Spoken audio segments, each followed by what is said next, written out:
आज हम बात करेंगे हीमोडायलिसिस में जो फिस्टुला होते हैं उनके बारे में। मैं doctor Ajay Kher epitome kidney urology institute से बात कर रहा हूँ। फिस्टुला कहाँ पे बन सकते हैं?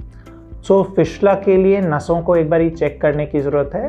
उसमें जो नस खून लाती है जिसे आर्टरी बोलते हैं, और जो नस खून ले जाती है वेन बोलते हैं, दोनों का क्वालिटी, उसकी विड्थ, उसमें कितना खून आ रहा है, उनका चेकिंग होता है। उसी के ऊपर फिर जो सर्जन है वो डिसाइड करते हैं कि कहाँ पे वो फिस्टुला बना सकते हैं। फिस्टुला बनाने के 3 मेन जगह होती हैं। एक रिस्ट के पास होता है, यहाँ पे रेडियोसेफेलिक फिस्टुला बनता है।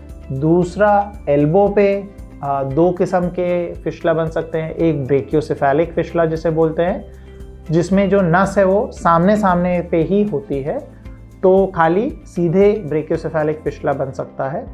दूसरा ब्रेकियोबैसिलिक फिस्टुला होता है, जिसमें अंदर वाली नस में आर्टरी को, जो नस खून ला रही है, उसको जोड़ा जाता है।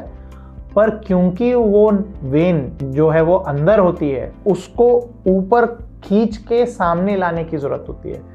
क्योंकि जब डायलिसिस हो रहा है उस समय इंसान की नस ऊपर होनी चाहिए और वो नस काफ़ी मोटी हुई होनी चाहिए, जिससे कि जो डायलिसिस के टेक्नीशियन हैं वो आसानी से नीडल उसमें डाल सकें। तो इसलिए वो नस जब ब्रेकियोबैसिलिक बनता है तो या तो एक साथ 2 ऑपरेशन किए जाते हैं, फिस्टुला को बनाया जाता है और वेन को ऊपर की तरफ खींचा जाता है, या फिर पहले फिस्टुला बनाया जाता है। फिस्टुला जब मोटा और वेन मोटी होकर तैयार हो गई, फिर उस वेन को ऊपर की तरफ खींचा जाता है।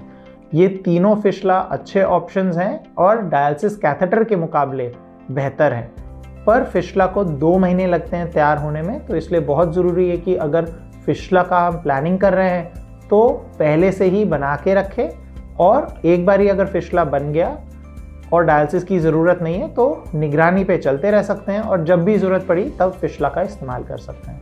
धन्यवाद।